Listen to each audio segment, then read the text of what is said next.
بسم اللہ الرحمن الرحیم نحمدہ ونصلی علی رسولہ الکریم اما بعد۔ پچھلے 5 ہفتوں سے اور آج چھٹا ہفتہ ہے، نماز کا بیان چل رہا ہے، جس میں ہم اس سلسلے میں بات کر رہے ہیں کہ ہم تو نماز پڑھتے ہیں، لیکن اللہ سبحانہ و تعالیٰ نے ہمیں نماز قائم کرنے کا حکم دیا ہے، اور یہ جب قائم کرنے کو ہم سمجھیں گے نہیں کہ قائم کرنے کا مطلب کیا ہے، تو پھر ہم نماز پڑھتے ہی رہیں گے اور ہمیں نماز کا وہ فائدہ حاصل نہیں ہوگا جو اصل میں ہونا چاہیے۔ تو اس سلسلے میں پچھلے 5 ہفتے سے یہی بات ہو رہی ہے کہ جب تک ہم سب سے پہلے قائم کرنے کا مطلب سمجھیں اور پھر نماز کی اہمیت پر اللہ سبحانہ و تعالیٰ نے کیا فرمایا، اللہ کے نبی صلی اللہ علیہ وسلم نے کیا فرمایا، وہ سب باتیں ہمیں پتہ چلیں گی تو پھر ہمیں نماز کی اہمیت کا احساس ہوگا، اور جو غفلتیں، جو کوتاہیاں ہم سے ہو رہی ہیں ان سے بچنے کی ہم کوشش کریں گے۔ تو مجھے اپنے شیخ کا ایک واقعہ یاد آیا۔ میرے پہلے شیخ جو تھے حضرت مولانا ابرار الحق کلیانوی رحمہ اللہ، تو ان کا دنیا میں جو آخری دن تھا وہ اس طرح تھا کہ وہ عشاء کی نماز پڑھ کر تشریف لائے اور گھر میں داخل ہوئے، اور چند منٹ کے اندر، یعنی گھر کے صرف گیٹ پر ہی تھے تو وہیں پر ان کا انتقال ہو گیا۔ تو اللہ تعالیٰ نے انہیں ایسی مبارک زندگی اور ایسی مبارک موت عطا فرمائی کہ نمازوں کے درمیان جو حدیث میں آتا ہے کہ جتنے بھی گناہ ہوتے ہیں جو معاف ہو جاتے ہیں، اور خاص طور پر جب دن کا اختتام ہو گیا اور عشاء کی نماز پڑھ لی تو پھر اس دن کی تمام اپنی ذمہ داریاں پوری کر دیں اور اللہ تعالیٰ کے پاس پاک اور صاف ہو کر واپس حاضر ہو گئے۔ اسی طرح ایک مدینہ مسجد کا واقعہ یاد آتا ہے کہ یہاں پہ ایک بزرگ تھے جن کو میں دیکھتا تھا کہ وہ بڑی باقاعدگی سے نماز کے لیے آتے تھے، اور کافی عمر تھی ان کی، لگتا ہے 90 سال سے زیادہ عمر ہے، کیونکہ وہ بڑی مشکل سے ان کے بیٹے ان کو لے کر آتے تھے، تو وہ جھک کر چلتے تھے اور ان کی زبان پر مسلسل اللہ تعالیٰ کا ذکر ہوتا تھا، اور سنائی بھی دیتا تھا کہ وہ کہہ رہے ہوتے تھے کہ یا اللہ آپ کا شکر ہے، یا اللہ آپ کا شکر ہے، اس طرح۔ تو پھر ایک دن پتہ چلا کہ ان کا انتقال ہو گیا، مسجد کے اندر ہی انتقال ہوا، اور رکوع کی حالت میں تھے جب ان کی روح قبض کر لی گئی۔ تو یہ کتنی مبارک موت تھی۔ اسی طرح میرے ایک دوست ہیں، مفتی صاحب ہیں، ان کے بھائی کا انتقال ہوا۔ ان کے بھائی کا انتقال اس طرح ہوا کہ ان کو کینسر ہو گیا تھا، اور آخری اسٹیج کا کینسر تھا۔ ان کو دیکھنے سے بالکل لگتا نہیں تھا کہ یہ کوئی بیمار آدمی ہے، اتنے صحت مند، اور یعنی میں نے جب ان کا انتقال ہو گیا، ان کی میت بھی دیکھی تو مجھے حیرانگی ہوئی کہ یہ آدمی تو اتنا صحت مند لگ رہا ہے، اور لگ رہا ہے بہت سکون کی نیند سو رہا ہے، اور ابھی یعنی زندہ ہی ہے۔ تو بھائی نے بتایا کہ کینسر کے حوالے سے ان کا آپریشن تھا رات کو، اور سرجری سے پہلے ڈاکٹر نے بتا دیا تھا کہ یہ آپریشن خطرناک ہے۔ تو بھائی نے پوری تیاری کی، یعنی دنیا سے جانے کی پوری تیاری کی۔ انہوں نے وضو کیا، آپریشن سے پہلے مسواک کی، اور پھر 2 رکعت نماز پڑھی، اور پھر آپریشن کے لیے تیار ہوئے، اور آپریشن کے بعد وہ دنیا سے چلے گئے۔ تو یہ کتنی مبارک موت تھی۔ انسان کی زندگی کی ابتدا جو ہے وہ نماز سے ہی ہوتی ہے، یعنی یوں کہا جائے اگر کہ زندگی کی ابتدا بلوغت سے ہوتی ہے، جب انسان بالغ ہو جائے تو پھر بلوغت کے ساتھ ہی انسان کے اوپر نماز فرض ہو جاتی ہے، مسلمان کے اوپر، اور اگر زندگی کا اختتام بھی نماز پر ہو تو اس سے اچھی اور برکت والی زندگی کون سی ہو سکتی ہے۔ اسی طرح جو لوگ بالغ تو پہلے سے تھے لیکن اسلام بعد میں لے کر آئے، 40 سال کی عمر میں، 50 سال کی عمر میں، یا 70-80 سال کی عمر میں، جیسا کہ ابھی ایک جاننے والی کا کل ہی انتقال ہوا ہے، میری اہلیہ کی جاننے والی تھیں، وہ اب سے انہیں بھی کینسر کا مرض تھا، جرمن خاتون تھیں، 1 مہینہ پہلے اسلام لے کے آئیں اور کل ان کا انتقال ہو گیا۔ اللہ تعالیٰ نے ان کو اپنی طرف بلا لیا۔ ہم پوری زندگی اسلام پہ گزارتے ہیں، ہمیں نہیں پتہ ہوتا کہ ہمارا خاتمہ ایمان پر ہوگا یا کیسے ہوگا، لیکن ایک بوڑھی عورت جس کو آخری عمر میں اسلام کا پیغام پہنچا اور اس نے کلمہ پڑھا، اور شاید 1 مہینے زندہ رہیں وہ اور دنیا سے چلی گئی۔ تو بس ہمیں اپنی اگر موت یاد ہوگی کہ ہمیں مرنا بھی ہے، تو پھر ہمیں مرنے کے بعد کے جو مراحل ہیں ان کی تیاری کرنے کا بھی احساس ہوگا۔ تو یہ نماز جو ہے یہ اصل میں انسان کی ضرورت ہے، یہ اللہ تعالیٰ کی ضرورت نہیں ہے کہ اللہ تعالیٰ نے ہمیں حکم دیا کہ میرے سامنے سجدہ کرو، اس سجدے کی اللہ تعالیٰ کو ضرورت نہیں تھی۔ اگر سجدوں کی ضرورت ہوتی تو شیطان کو بھی یہی کہتے کہ بس مجھے ہی سجدہ کرتے رہو۔ نماز کی ضرورت اصل میں ہمیں تھی۔ تو اگر ہم یہ جب نماز کے لیے جب اذان دی جاتی ہے تو اس میں حی علی الفلاح کہا جاتا ہے، حی علی الصلاح کے بعد حی علی الفلاح کہا جاتا ہے، یعنی کامیابی کی طرف بلایا جا رہا ہے۔ تو اصل میں کامیابی کی ضرورت تو ہمیں ہے، اللہ تعالیٰ کو تو کامیابی کی ضرورت نہیں ہے، ہمیں کامیابی کی طرف بلایا جا رہا ہے کہ اگر نماز پڑھو گے تو کامیاب ہو جاؤ گے۔ اب یہ کامیابی ہر صورت میں ہو سکتی ہے، یہ کامیابی دنیاوی لحاظ سے بھی ہو سکتی ہے اور یہ کامیابی آخرت کے لحاظ سے بھی ہو سکتی ہے۔ دنیا میں میری کوئی ضرورت ہے، میں نماز پڑھوں گا، اللہ سے مانگوں گا، ظاہر ہے میری ضرورت پوری کرنے والی ایک ہی ذات ہے اور وہ اللہ تعالیٰ کی ذات ہے، اور دنیا میں جتنے ذرائع اسباب بنائے گئے وہ بھی اللہ تعالیٰ نے بنائے ہیں۔ تو ایک ڈاکٹر صاحب تھے جنہوں نے بتایا کہ میری 50 سالہ بہت عمر ہو گئی تھی ان کی، اور انہوں نے بتایا کہ 50 سال کی پریکٹس، ڈاکٹر کی حیثیت سے پریکٹس کا نچوڑ یہ ہے کہ دوا مریض کے جسم میں جا کر اللہ تعالیٰ سے پوچھتی ہے کہ میں اس کو شفا دوں یا اس کو شفا نہیں دوں یا اس کو نقصان پہنچا دوں۔ چنانچہ ہم دیکھتے ہیں کئی دفعہ اچھے اچھے ڈاکٹر سے بھی مریض کو نقصان ہو جاتا ہے، اچھے اچھے ڈاکٹر سے بھی مریض کو فائدہ نہیں ہوتا۔ اس کی واحد وجہ یہ ہے کہ شفا اللہ سبحانہ و تعالیٰ کے ہاتھ میں ہے۔ وہی اگر کسی ڈاکٹر کو مشہور بناتے ہیں تو وہ بھی اللہ تعالیٰ بناتے ہیں کہ اس کے ہاتھ میں شفا رکھ دیتے ہیں، اور وہی اگر کسی کے ہاتھ میں شفا نہیں رکھتے تو وہ ذات بھی اللہ تعالیٰ کی ذات ہے۔ لہٰذا ہمیں یہ سمجھنے کی ضرورت ہے کہ کامیابی چاہے کسی بھی قسم کی ہو، یہاں تک کہ اگر جنگ ہو رہی ہے اور جنگ میں مجھے کامیابی کی ضرورت ہے تو بھی میں نماز پڑھوں گا۔ پچھلے بیان میں ذکر تھا کتنی طرح کی نمازیں ہیں، ان میں سے ایک صلاۃ الخوف بھی ہے کہ جنگ کی حالت میں کس طرح نماز پڑھی جائے۔ تو اگر میں یہ سوچوں کہ نہیں اس وقت تو جنگ ہے تو نماز چھوڑ دینی چاہیے ورنہ ہمارا نقصان ہو جائے گا، نہیں، اللہ تعالیٰ نے ہمیں اور اللہ کے نبی صلی اللہ علیہ وسلم نے ہمیں یہ تعلیم نہیں دی، اتنی مشکل میں بھی نماز فرض کر دی، بس اس کا طریقہ اس طرح کر دیا کہ جنگ بھی جاری رہے اور نماز بھی جاری رہے، نماز بھی نہ چھوڑی جائے۔ چنانچہ ایک واقعہ سنایا تھا کہ ایک جنگ ہوئی تھی حضرت عمر رضی اللہ عنہ کے دور میں، جس میں حضرت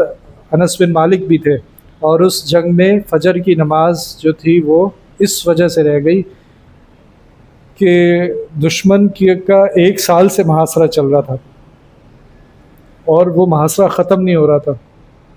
1 سال کوئی چھوٹا وقت نہیں ہوتا، آپ اپنا شہر چھوڑ کر، اپنا علاقہ چھوڑ کر، اپنے ذرائع، اپنے اسباب سب چھوڑ کر دوسری جگہ پر چلے جائیں، آپ کو وہاں کھانے پینے کی بھی ضرورت ہوتی ہے، ایک وقت تک تو آپ برداشت کر سکتے ہیں، لیکن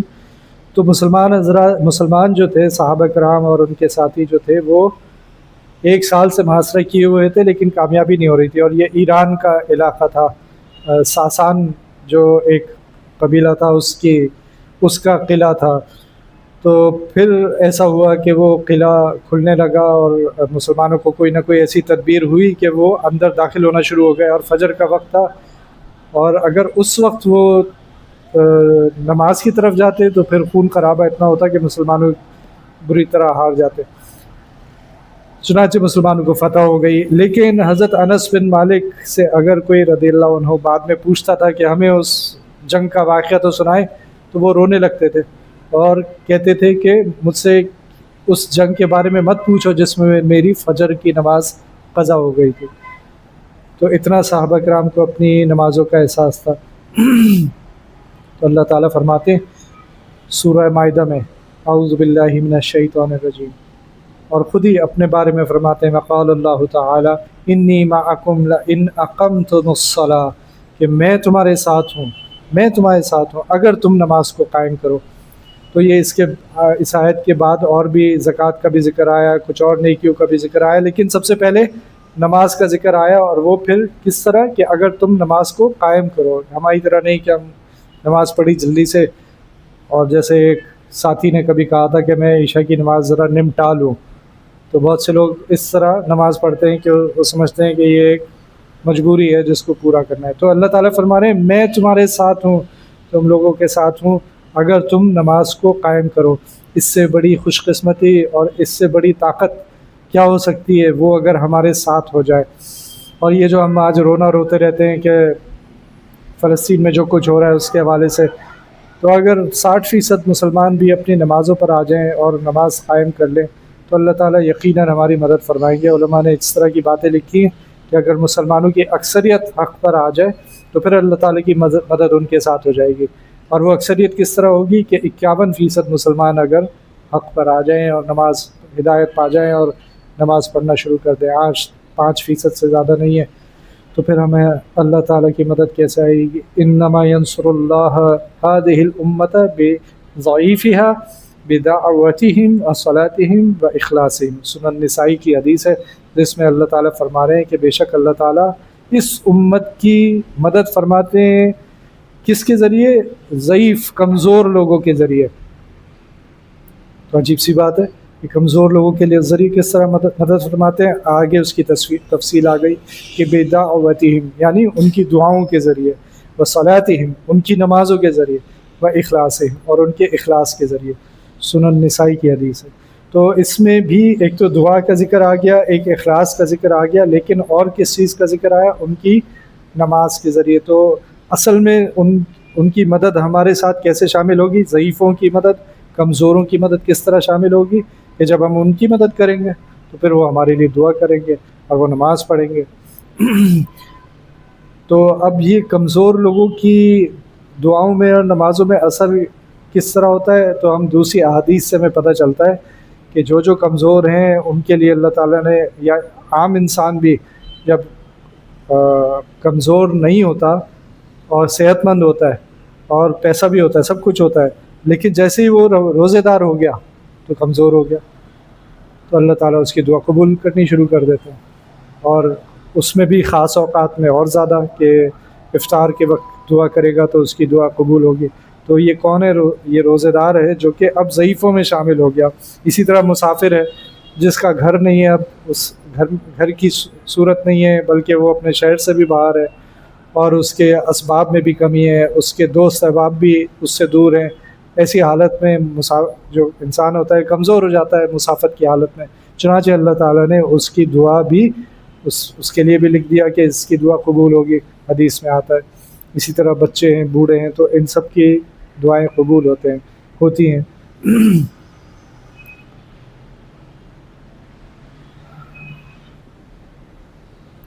تو ایک حدیث میں آتا ہے کہ جب انسان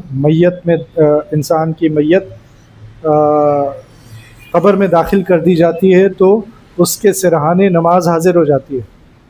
اس کے دائیں طرف اس کے روزے حاضر ہو جاتے ہیں، اس کے بائیں طرف اس کی زکوٰۃ حاضر ہو جاتی ہے، اور اس کے قدموں کی طرف اس کے دوسرے نیک اعمال، صدقات وغیرہ وہ حاضر ہو جاتے ہیں۔ یہ سب کس لیے حاضر ہو جاتے ہیں؟ اور سب سے زیادہ اہم جگہ کون سی ہے؟ سر کی، وہاں پہ نماز حاضر ہوتی ہے۔ تو یہ سب کس لیے حاضر ہوتے ہیں؟ کہ اس وقت عذاب شروع ہونے والا ہوتا ہے، لیکن اگر وہ ایمان والا تھا اور اس نے اپنی نمازوں کی حفاظت کی تھی تو اب ظاہر ہے کہ کون ہے جو گناہ گار نہیں ہوگا،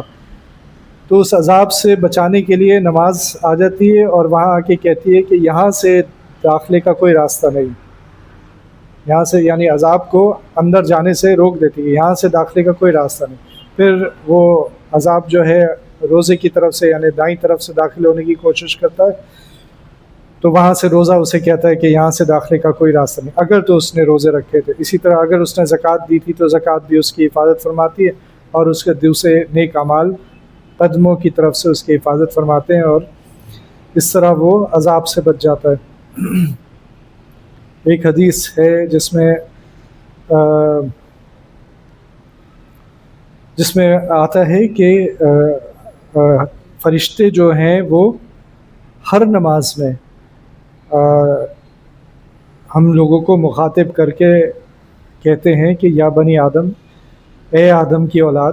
قوموا الی نیرانکم التی، یعنی کہ تم اپنی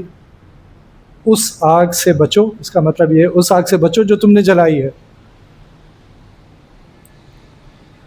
وَأَطْفِئُوهَا بِالصَّلَاةِ، اور اس کو بجھاؤ نماز سے۔ یعنی ہم سب غلطیاں کرتے ہیں، ہم سب گناہ کرتے ہیں، اور ہمارے گناہوں کی وجہ سے جہنم میں ہمارے لیے آگ تیار ہو رہی ہے۔ اس حدیث کا مطلب یہ ہے کہ ہم خود اپنی آگ کو تیار کر رہے ہیں جہنم میں، اور اس آگ کو بجھانے کا طریقہ کیا ہے کہ اس کو نماز کے ذریعے بجھاؤ۔ تو یہ سب باتیں جب ہمیں بھئی ہم میں سے کون ہے جو گناہگار نہیں ہے، اور جس کو جتنا زیادہ میں نے ایک شاید ذکر کیا ہو، مولانا سعید احمد خان صاحب رحمہ اللہ تبلیغ کے بڑوں میں سے تھے، اور ان کا اتنا بڑا درجہ تھا کہ سعودی عرب کے بادشاہ نے ان کے لیے انتظام کیا تھا. یہ مجھے شیخ ہاشم صاحب نے بتایا کہ وہ مدینہ شریف میں قیام کریں، لیکن پھر وہاں کچھ سیاست ہوئی اور ان کو مدینے سے نکلنے پر مجبور کر دیا گیا اور وہ واپس پاکستان آ گئے. تو ان سے لوگوں نے پوچھا کہ کیا ہوا تھا وہاں پہ، کس طرح آپ کو مجبور کر دیا گیا یہاں آنے کے لیے؟ تو انہوں نے جواب میں کیا کہا؟ انہوں نے کہا کہ اس کی ایک ہی وجہ نظر آتی ہے کہ مدینے کی مٹی جو ہے میں اس کے قابل نہیں ہوں. انہوں نے سارا الزام اپنے اوپر لیا کہ، اور یہ وہ دل سے کہہ رہے تھے کہ میں اپنے آپ کو یقیناً میں اس قابل ہی نہیں ہوں کہ مجھے مدینہ شریف کی مٹی قبول کرتی، اس لیے مجھے واپس بھیج دیا گیا. تو ہم تو اپنی کوتاہیوں پر ہماری نظر ہی نہیں ہوتی، اپنی غلطیوں پر نظر ہی نہیں ہوتی، اپنے گناہوں پر نظر ہی نہیں ہوتی. اگر نظر ہوگی تو پھر ہم دیکھیں گے کہ میں اللہ تعالیٰ سے جڑنے کی، اللہ تعالیٰ سے تعلق قائم کرنے کی کوشش کروں. اللہ تعالیٰ ہم سب کو سمجھنے اور عمل کرنے کی توفیق عطا فرمائے. ربنا تقبل منا انك انت السميع العليم وتب علينا انك انت التواب الرحيم. وصلى الله تعالى على خير خلقه محمد وعلى آله واصحابه اجمعين. آمين برحمتك يا رب.